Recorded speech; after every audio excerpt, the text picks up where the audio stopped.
आइए सभी मिलकर के 3 बार लंबे ओम के उच्चारण के साथ उस परम पिता परमेश्वर का स्मरण करें।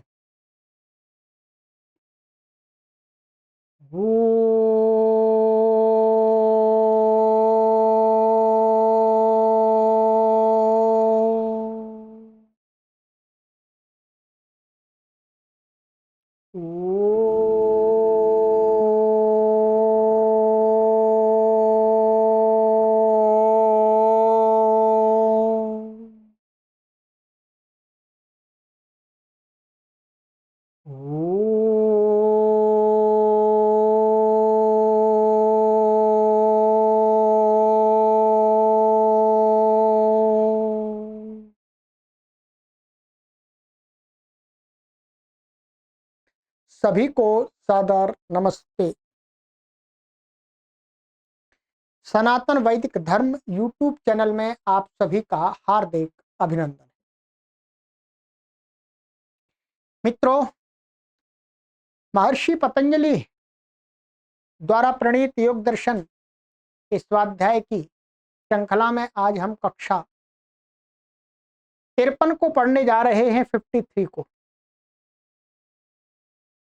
चलिएगा आरंभ करते हैं। गत कक्षा में मैंने आपको 2 सूत्र पढ़ाए थे। एक सूत्र था परिणाम त्रय संयमात अतीतानागत ज्ञान। जो 3 परिणाम बताए थे, धर्म लक्षण अवस्था, उस पर योगी साधक यदि संयम करता है, संयम धारणा ध्यान समाधि तीनों को एक पर ही करता है, तो उसे भूतकाल का और भविष्यत काल का ज्ञान हो जाता है, किसका, जिस विषय को वो आधार बना। आगे दूसरा शब्द था शब्दार्थ प्रत्यानाम इतरेतराध्यासात संकरस्तत् विभाग संयमात सर्वभूत रुत ज्ञानम। कि शब्द अर्थ और ज्ञान इनमें जो मिले हुए हैं, जब योगी इन पर संयम करता है, तब संयम से वो इनको अलग अलग, शब्द अलग है, अर्थ अलग है, ज्ञान अलग है, तब इस अभ्यास का परिणाम उसे क्या मिलता है कि वह संसार के समस्त जो मनुष्य से भिन्न प्राणी हैं, उनकी भाषा को, माने उनके द्वारा उच्चरित जो ध्वनियां हैं, उनका अर्थ समझ लेता है कि ये प्राणी इस प्रकार की ध्वनि इसलिए कर रहा है। ये यहाँ बताया गया। बाकी तो प्रैक्टिकल करके ही आप जान सकेंगे जी वास्तव में समझ में आता है कि नहीं आता। आना चाहिए, क्योंकि लिखा हुआ प्रामाणिक ग्रंथ है। चलिएगा अब इसी प्रकार की और बता रहे हैं। संयम से माने इस पर ये संयम है, सभी भिन्न भिन्न संयमों से भिन्न भिन्न सिद्धियां प्राप्त हो रही हैं, विभूतियां। चलिएगा आगे की सिद्धि पर चलते हैं। आज महर्षि पतंजलि जी के द्वारा कौन सी सिद्धि प्राप्त करेंगे, देखते हैं।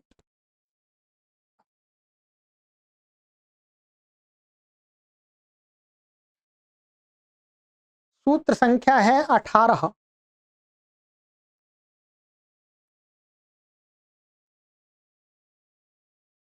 संस्कार साक्षात्करणात् पूर्व जाति ज्ञानम। क्या है? संस्कार साक्षात्करणात्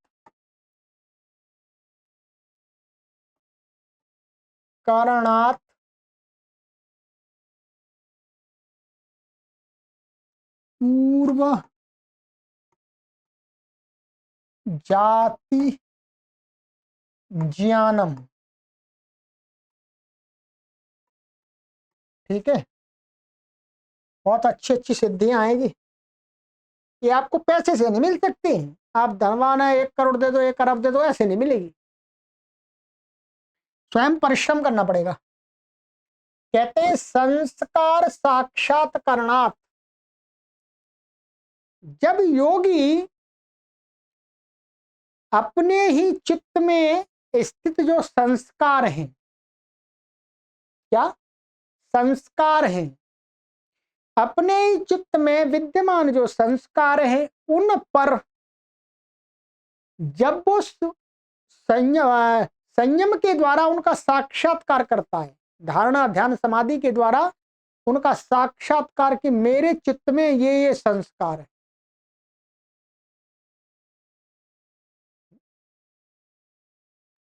अभी तो हम सभी लोगों को कुछ भी नहीं पता कि मेरे चित्त में क्या क्या है, परंतु योगी जब धारणा ध्यान समाधि रूपी संयम से अपने ही चित्त के संस्कारों को विषय बनाता है,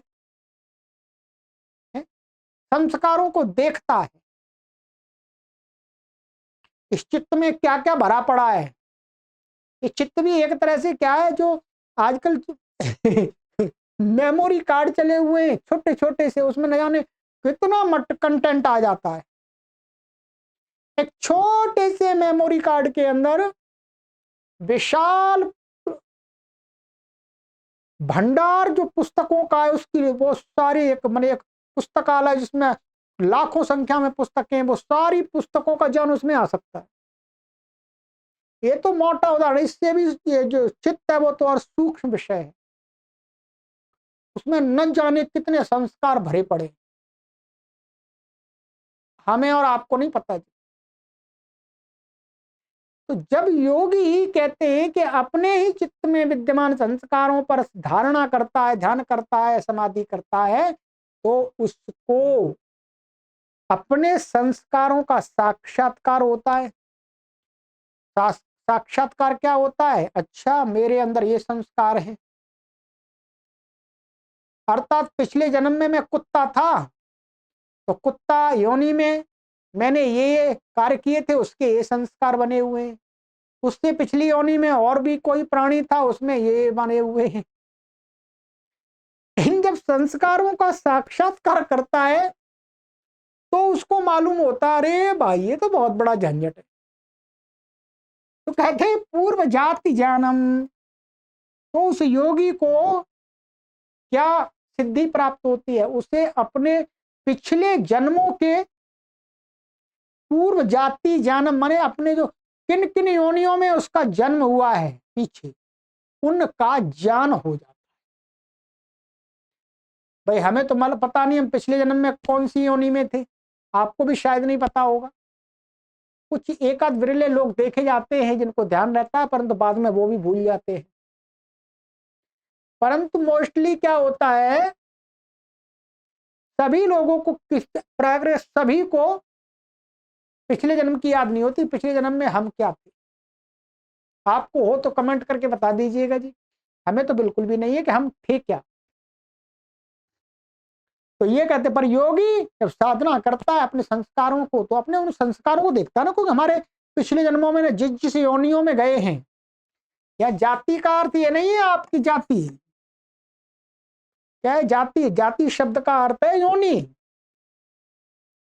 ये तो समाज में कितनी भ्रांति फैल गई है। संस्कृत का शब्द है जाति, और जाति का अर्थ क्या होता है? योनि। समान योनि वाले माने समान योनि से उत्पन्न हुए प्राणी वो एक जाति के होते हैं। और भारत देश के अंदर कितनी बुराई फैल गई है जाति के नाम पर, कि सभी मनुष्य योनि से उत्पन्न हुए लोग और लाखों की संख्या में जातियों में बट गए हैं। वस्तुतः संस्कृत का जो शब्द कभी आरंभ में इसका प्रचलन में चला था, तब ये जाति शब्द किसमें था? योनि में था। योनि माने जिनका जन्म, जैसे मेरा जन्म, आपका जन्म, सभी का जन्म एक मानव की योनि से होता है, एक मनुष्य योनि से होता है। मनुष्य से इतर योनि से तो हमारा जन्म या आपका जन्म नहीं हो सकता ना। तो हम सभी क्या है? समान जाति वाले, एक जाति वाले हैं। तो पिछले जन्मों में जिन जिन योनियों में उसने जन्म पाया है, उन सबका उसको बोध होने लगता है। ये महर्षि पतंजलि जी ऐसा कहते हैं, ठीक है। और हो सकता है जब अपने संस्कारों को हम पहचान लेंगे तो जान जाएंगे जी, हाँ जी इस प्रकार के संस्कार हैं, तो हमको पिछले जन्म में कुक्कुर योनि होगी, कुत्ता योनि होगी, या गधा योनि होगी, या और भी घोड़ा योनि या हाथी योनि, जो भी पक्षी कीट पतंगे, क्योंकि जो ये वैदिक संस्कृति है, जो वैदिक फिलॉसफी है, वो ये पूर्व जन्म को मानती है। ठीक है, पूर्व जन्म को मानती है, और इसलिए वो कहती है कि पिछले न जाने भिन्न भिन्न योनियों में हम गुजरते। यहाँ तो 84 लाख योनियां बना दी। वैसे 84 लाख कोई ऐसी फिक्स गिनती तो नहीं है, परंतु 84 लाख से हमको यही समझना चाहिए कि इस संसार में बहुत सारी योनियां हैं जिनकी गणना नहीं की जाती। गिनी किसी ने नहीं, गिनी नहीं जा सकते योनियां, कैसे गिनी जाएंगी? ये कितने प्रकार के प्राणी हैं संसार में, कौन बता सकता है क्या? तो ये सिद्धि प्राप्त हो जाती है जी। अब आप भी करके देखिएगा, साधना करिएगा, फिर ये वाला संयम कीजिएगा अपने चित्त में विद्यमान संस्कारों, और फिर आपको भी ज्ञान हो जाएगा कि आप कौन सी योनि में थे। ठीक है, चलिए ये हो गया। अब इससे आगे ये एक सिद्धि हो गई हमारी, पूर्व जातियों का मन पूर्व जन्मों का हमको बोध हो सकता है इससे। अब दूसरा बताते हैं ये कि प्रत्ययस्या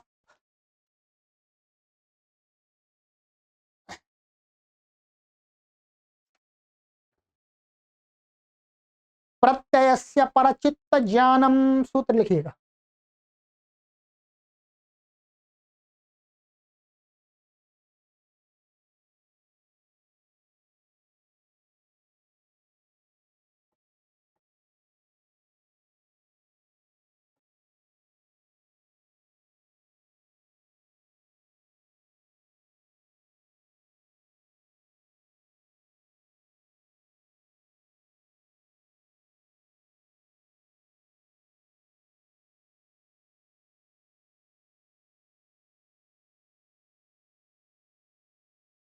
ये भी बहुत अच्छी कहते हैं प्रत्ययस्य परचित्त ज्ञानम, कि दूसरे व्यक्ति के ज्ञान पर, दूसरे व्यक्ति के चित्त की वृत्तियां हैं। माने साधक क्या है, किसी दूसरे के व्यक्ति के जो चित्त की वृत्तियां हैं उस पर यदि संयम करता है, पिछले में तो अपने से पता लगा था, यदि मानिएगा कोई साधक है, कोई साधिकाएं हैं, वो मेरे चित्त की वृत्तियों पर संयम करने लगे। मेरे चित्त की वृत्तियों का संयम कैसे होगा? मेरे चित्त की वृत्तियों का संयम ऐसे होगा क्योंकि मेरे शरीर के हाव भाव, मेरी चेष्टाएं मेरे शरीर की वृत्तियों को बताएंगे। है? ये सब कुछ हाव भाव हो रहे हैं, मेरे योगी की जो दृष्टि है वो सूक्ष्म हो जाती है, वो बहुत सूक्ष्मता से परीक्षण करके मेरे चित्त की वृत्तियों पर वो संयम करेगा, धारणा ध्यान समाधि करेगा।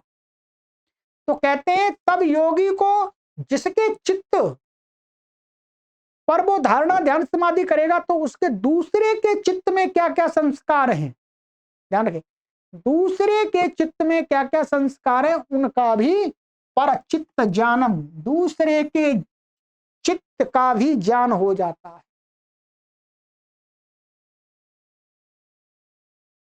ये कह रहे हैं,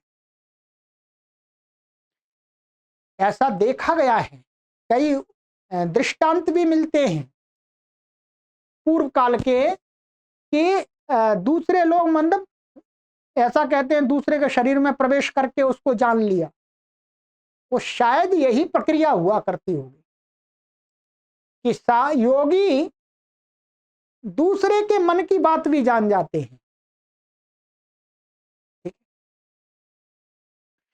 परंतु यहां पर यह कहते हैं कि दूसरे के चित्त में संयम करने से चित्त मात्र का प्रत्यक्ष अथवा चित्त के विषय सहित ज्ञान हो जाता है।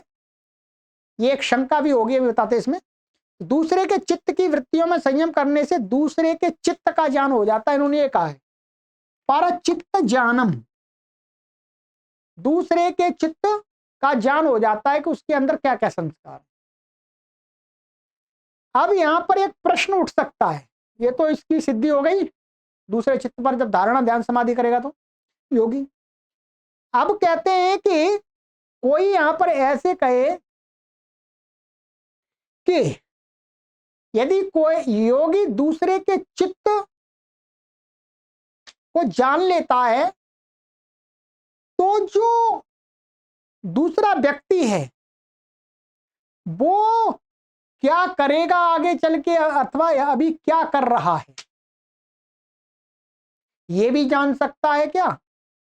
इसके विषय में शंका हो सकती है।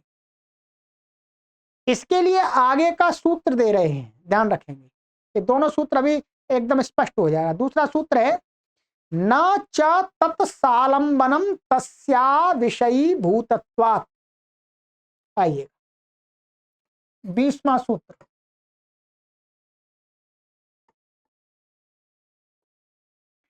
न च तत्सालंबनम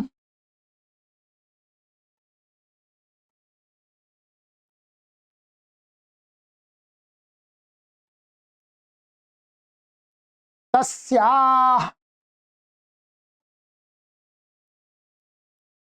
विषयी भूतत्वात्।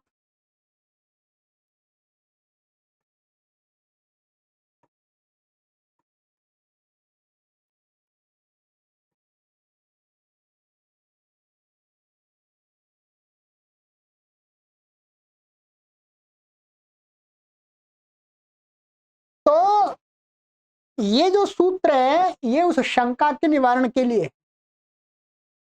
न च तत्सालंबनम तस्याह विषयी भूतत्वात्। इसका अर्थ ये है कि योगी दूसरे के चित्त को तो जान लेता है, चित्त का उसको ज्ञान हो जाता, चित्त के अंदर वो क्या संस्कार आदि है उनकी, परंतु वो चित्त किसके प्रति, वो चित्त की वृत्तियां किसके प्रति राग रख रही हैं, द्वेष रख रही हैं, अर्थात दूसरा व्यक्ति किन को प्रेम कर रहा है, किन से द्वेष कर रहा है, किन से ईर्ष्या कर रहा है, ये बात नहीं जान सकता।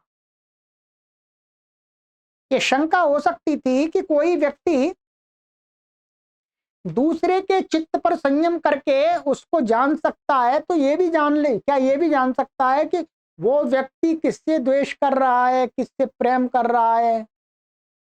कहते हैं ये नहीं जान सकता, बस चित्त की स्थिति को जान सकता है।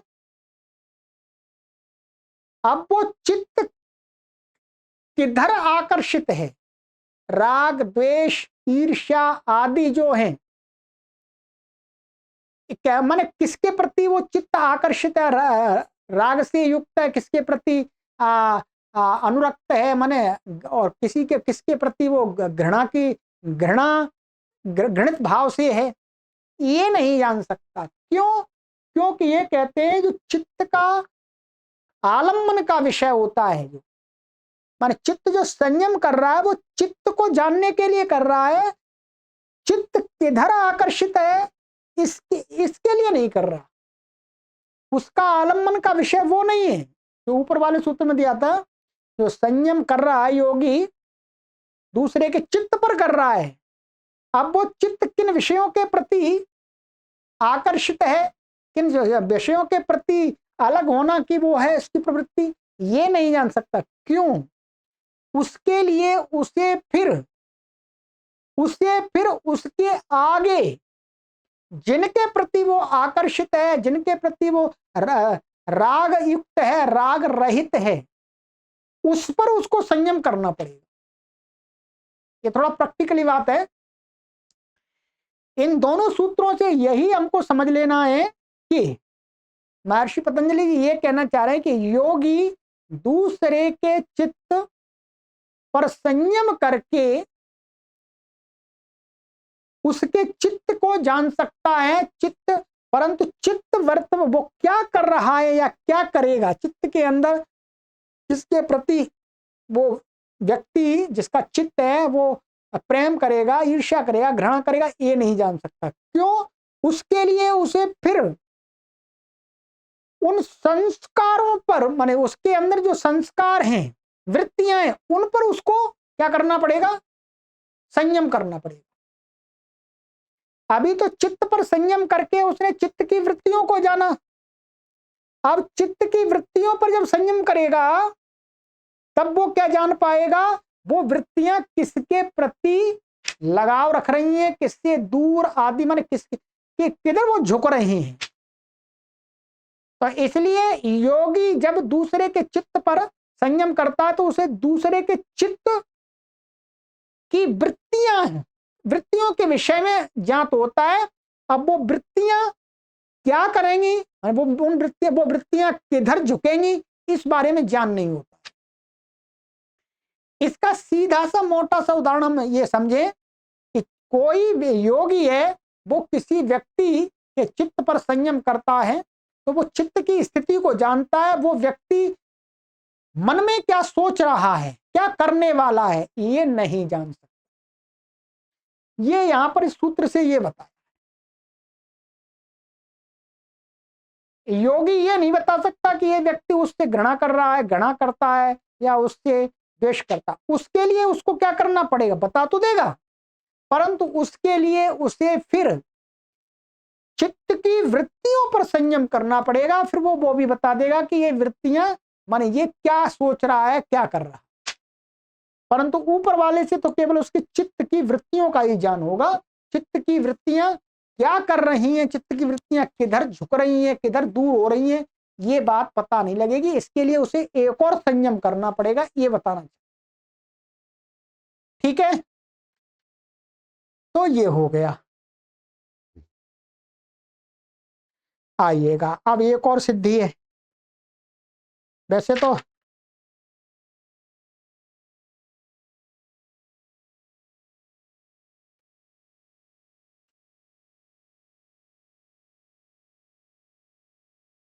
चलिए आज दो ही कर लेते हैं। ठीक है, दो ही कर लेते हैं। एक तो हमारी सिद्धि क्या हो गई? दूसरे के चित्त का ज्ञान हो गया जी। ठीक है,